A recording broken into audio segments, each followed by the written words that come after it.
Unsa bagyod ang tinuod nga worship? Sama sa akong gisgutan ganina. True worship is with the heart, not just in form. Unsa ang tinuod nga worship? Ang tinuod nga worship is naa sa imong kasing-kasing.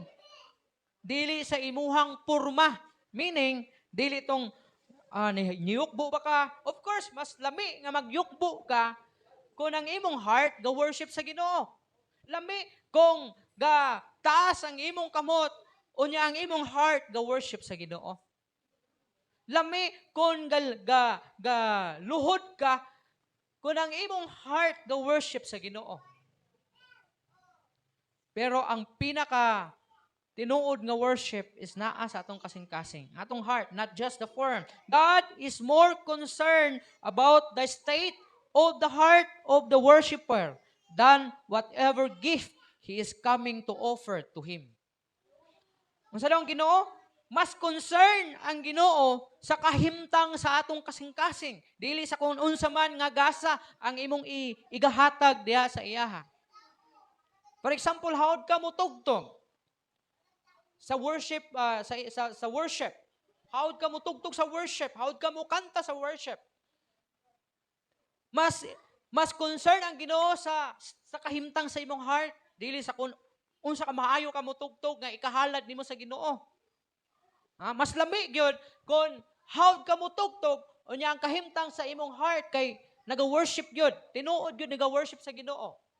Pero kung dili pod tinuod nga naga-worship ang imong heart sa Ginoo, dili gapon malipay ang Ginoo sa imong gasa nga gi-offer nga kaniya. Ano man?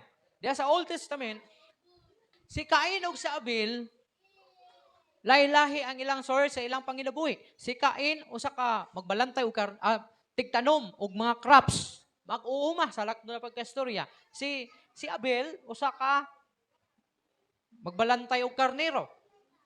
Pareho sila nagatinguha nga i-worship nila ang Ginoo through sa ilahang mga gift, ilang halad. So, naghalad sila pareho. Si Cain, naghalad og sinunog diha sa Ginoo sa iyang crops. O si Abel, naghalad pod sa iyahang binuhing karniro diha sa Ginoo. O kining duha miaso. Ang aso sa sinunog nga halad ni Abel miabot dito sa Ginoo. Pero ang aso nga gikan sa sinunog ni Cain, wala makapahimuot sa Ginoo kay nganuman. Kay ang heart ni Cain wala ga worship sa Ginoo. Hinungdan na suko ang Ginoo sa iyaha. O gipanalanginan niya si Abel. Hinungdan nga nasuko si Cain kay Abel. Tungod sa kasuko ni Cain kay Abel, iyaha kining giatangan o iyahang gipatay. Hinungdan na suko ang Ginoo kay Cain. Hinungdan nga milangyaw siya sa laing-laing dapit sa kalibutan. Nganong wala dawata ang gift ni Cain nga pareha man sila nga gahalad og sinunog diha sa Ginoo. Tungod kay wala makapalipay sa Ginoo ang kahimtang sa kasing-kasing ni Cain. The same pud na sa tua. Bisag unsa pa atong ihalad na gift sa Ginoo kun ang atong heart dili makapalipay sa Ginoo, ayaw gid pagdahom nga nalhimuot ang Ginoo. Bisan pag muligid ka, bisan pag mo balintong ka diha sa simbahan, bisan pag mukat-kat ka ng grills, no? Kanang ginahimo sa uban bitaw, nga muligid, muhilak, mukat-kat anang mga bungbong simbahan, dili na magsilbi kun ang imong heart kay wala gyapon mali mahimuot ang Ginoo. Ang nakita labaya sa Ginoo ang atong heart, mas labaw nga nakita sa Ginoo.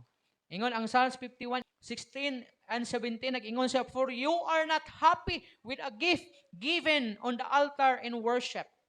See? Wala malipay. Ingon ni Salmista David, kay wala ka malipay sa gasa nga gihatag diha sa altar of worship. Or I would give it. Ingon pa na, "You are not pleased with burnt gifts. The gifts on an altar that God wants are a broken spirit.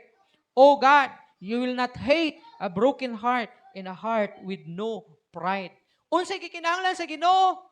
Usa ka broken spirit. Broken heart. Dili tong gibulagan, kundi broken nga heart diya sa Ginoo.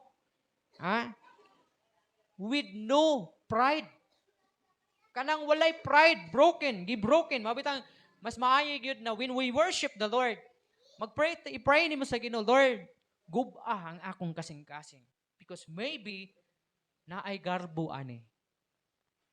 Ug kana nga garbo, mahimo ng babag nga dili malipay ang Ginoo sa imong worship. Bisan pag usaon nimo hilak, usaon nimo og ligid o hapa o yukbo. Another one, the true worship will worship the Father. According pa dyan, sa John 4:24, ingon pa the time is coming. Yes, it is here now. When the true worshipers will worship the Father in spirit and in truth. The Father wants the kind of worshipers. God is spirit. Those who worship Him must worship Him in spirit and in truth. Karon ang panahon ug miabot na, ingon niya. Ang tinuod nga magsimba samahan diha sa espiritu ug sa kamatuoran. The Father wants the kind of worshipers. God is spirit, and those who worship Him must worship Him in spirit and in truth. So kinahanglan atoa gayud na simbahon ang Ginoo diha sa espiritu ug sa kamatuoran. The truthfulness of our heart atong ihatag ug ipakita diha sa Ginoo.